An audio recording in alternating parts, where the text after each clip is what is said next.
Qysh në orët e para të mëngjesit, besimtarët ortodoks kremtuan për disa orë me radhë mes lutjes Krishtlindjen, festën më të rëndësishme të këtij besimi pas Pashkëve.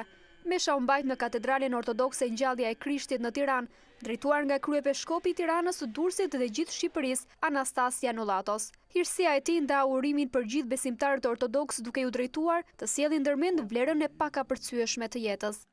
Ata që banojnë ndodhen e këtë qytet, të gjithë marrin pjesën e këtë liturgji hyjnore, i kujtofte Zoti Perëndi në mbretërinë e tij, gjithnjë tani e për herë e në jetët e jetëve.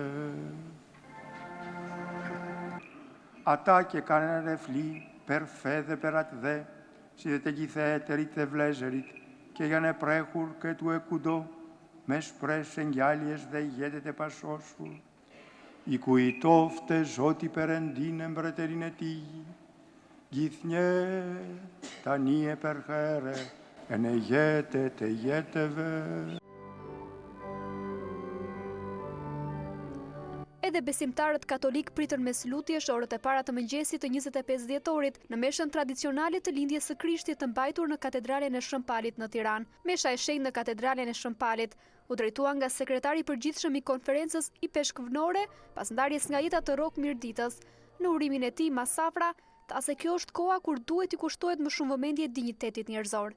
Vlezër e motra, këtë natë jemi të ftuar të marrim pjesë në gëzimin që vjen nga një foshnje. Zoti është aq i madh sa mund të bëhet i vogël. Zoti është aq i fortë sa mund të bëhet i brisht.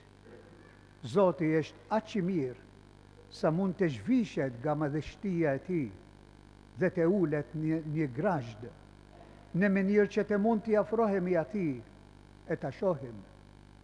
Është e vërtetë se trishtohemi kur shohim se ISIS vazhdon të pres kokat e të krishterëve dhe bën këtë në emrin e Zotit. Por ne jemi të bindur se kemi një mision në këtë botë. Mision për të përhapur dashuri, sepse hyj është dashuri. Nëpërmjet himneve liturgjike, pjesëve të zgjedhura nga Bibla, i thuren lavde gjatë lindjes së shpëtimtarit Jezu Krishtit, i cili sipas shkrimeve fetare ka zbritur në tokë për të larë mëkatet e njerëzimit. Pas meshës, besimtarët morën bekimin e shenjtë me anë të ritit të kungimit, i cili ka të bëjë me dhënien e gjakut dhe trupit të Jezu Krishtit në formën e bukës dhe verës së kuqe.